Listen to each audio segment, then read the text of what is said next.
Welcome back. ದಕ್ಷಿಣ ಪದವೀಧರರ ಚುನಾವಣೆಯಲ್ಲಿ ಕಾಂಗ್ರೆಸ್ನ ಮಧು ಜಿ ಮಾದೇಗೌಡ ಅವರು ಗೆಲುವನ್ನ ಸಾಧಿಸಿದ್ದಾರೆ. ಬಿಜೆಪಿಯ ಮೈ ವಿ ರವಿಶಂಕರ್ ವಿರುದ್ಧ 12,205 ಮತಗಳ ಅಂತರದಿಂದ ಭರ್ಜರಿ ಗೆಲುವನ್ನ ಸಾಧಿಸಿದ್ದಾರೆ.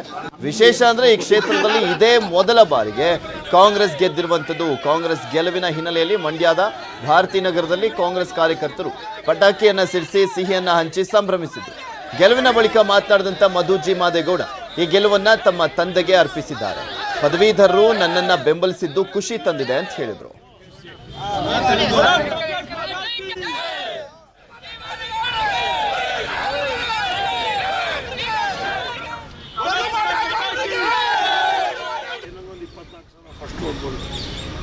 ಹಾರ್ಡ್ ಅರ್ನ್ಡ್ ನಮ್ಮ ಕಾರ್ಯಕರ್ತರು ಕೊಡಿಸಿದ್ರು.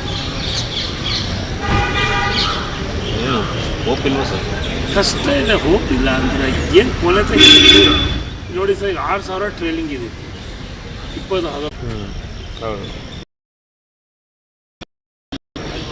ಕಷ್ಟ ಇದೆ.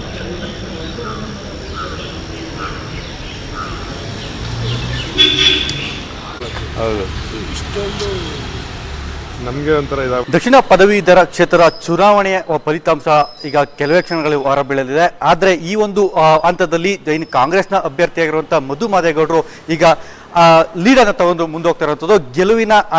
ಗೆಲುವಿನ ಸನಿಹಕ್ಕೆ ಈಗ ಮುಂದಾಗ್ತಿದ್ದಾರೆ. ಈ ವಿಚಾರವನ್ನ ಮಾತಾಡಲಿಕ್ಕೆ ಖುದ್ದು ಅಭ್ಯರ್ಥಿಯಾಗಿರುವಂತಹ ಮಧು ಮಾದೇಗೌಡರ ಮುಟ್ಕಿದ್ದಾರೆ. ಅವರ ಮಾತಾಡ್ಸೋಣ.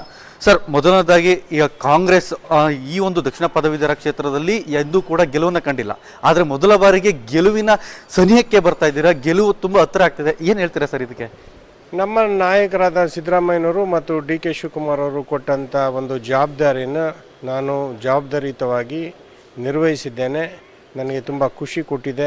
ನಾನು ನನ್ನ ಹೋರಾಟ ಮತ್ತು ಕಾಂಗ್ರೆಸ್ ಪಕ್ಷದ ಎಲ್ಲ ಕಾರ್ಯಕರ್ತರು ನನಗೆ ಸಪೋರ್ಟನ್ನು ಮಾಡಿ ಈ ಒಂದು ಚುನಾವಣೆಯಲ್ಲಿ ನನ್ನ ಗೆಲುವಿಗೆ ಸಹಕಾರವನ್ನು ಮಾಡಿದಂಥ ಎಲ್ರಿಗೂ ಕೂಡ ಕೃತಜ್ಞತೆಯನ್ನು ಅರ್ಪಿಸ್ತೇನೆ. ಸರ್, ಏನು ಅನ್ನಿಸ್ತಿದೆ ಸರ್? ಈಗ ಪ್ರಸ್ತುತ ಒಂದು ಕಡೆ ಟಫ್ ಫೈಟ್ ನಡೀತಿತ್ತು ಬಿಜೆಪಿ ಮತ್ತು ನಿಮಗೆ, ಆದರೆ ಪ್ರತಿ ಹಂತದಲ್ಲೂ ಕೂಡ ನೀವು ಲೀಡನ್ನು ಮುಂದುವರ್ಸ್ಕೊಂಡು ಬಂದ್ರಿ. ಈಗ ಹೇಗೆ ಅನಿಸುತ್ತೆ ಸರ್? ಈಗ ಗೆಲುವು ಇನ್ನು ಕೆಲವು ಕ್ಷಣಗಳ ಗೆಲುವು ಅನ್ನೋದು ಅಧಿಕೃತ ಘೋಷಣೆ ಆಗಬೇಕು. ಏನು ಅನ್ನಿಸ್ತಿದೆ ಸರ್ ಈಗ? ನಮ್ಮ ಈ ಚುನಾವಣೆಯಲ್ಲಿ ಎಲ್ಲ ಪದವೀಧರರು ನನ್ನ ಪರವಾಗಿ ನಿಂತು ನನಗೆ ಬೆಂಬಲವನ್ನು ಕೊಟ್ಟಿರ್ತಕ್ಕಂಥದ್ದು ನಿಜಕ್ಕೂ ಕೂಡ ಭಾಳ ಖುಷಿಯನ್ನು ಕೊಟ್ಟಿದೆ.